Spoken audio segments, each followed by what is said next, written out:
जो लोग मीट मांस मछली खा रहे हैं अपना पेट भरने के लिए, अपने बच्चों का पेट भरने के लिए किसी जीव को मार रहे हैं, आज तो पेट भर जाएगा, आने वाले टाइम में वो जीव आपका काल बन के आएगा। मैं इसको साइंटिफिकली भी बताऊंगा जी। साइंस ने ये प्रूव किया है कि कोई जीव मृत्यु को जब प्राप्त हो रहा होता है उसे ये पता लग जाता है कि मृत्यु होने वाली है।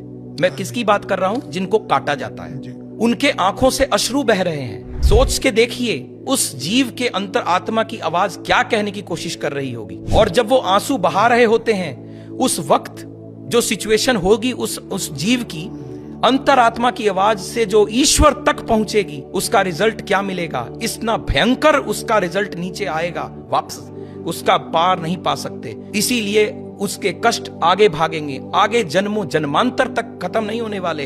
हम सब कहते तो हैं हम गंगा नहा लिए 84 लाख जोनी से बाहर आ जाएं। मैं नहीं मानता कि ऐसा हो पाएगा अगर इन कर्मों के साथ हम कनेक्ट हुए। क्योंकि एक और चीज इसके साथ बहुत इंपॉर्टेंट मैं बोलना चाहूंगा। मैंने ये लोगों से सुना है, पढ़ा भी है, और बहुत बार आजकल के YouTube वीडियोस वगैरह में भी इंफॉर्मेशन फ्लो कर रही है कि जो लोग नॉन वेजिटेरियन फूड की तरफ बहुत ज्यादा अग्रसर हैं, धीमे धीमे उनमें एक साइकोसिस, एक फियर फैक्टर पनपता है। ये बहुत से लोग ये मानते हैं और ये साइंटिफिकली प्रूव्ड है। कोई बता सकता है ऐसा क्यों? इसके पीछे साइंस है।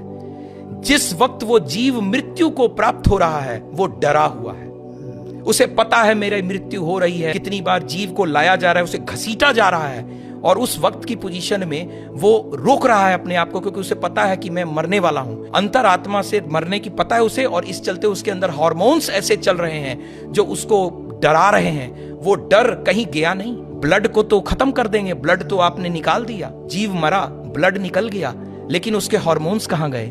उसकी बॉडी में हैं। धीमे धीमे धीमे वो फियर हार्मोन्स ह्यूमन बॉडी में जाएंगे, उससे आप डरपोक होते हैं और आप उससे फियरफुल होंगे, फियरलेस नहीं होंगे। जितने धर्मार्थ लोग हैं वो फियरलेस रहते हैं, और इस तरफ के लोग फियरफुल रहते हैं। फर्क समझ में आ रहा है? वो जीव का फियर आगे तक पर्कुलेट करेगा।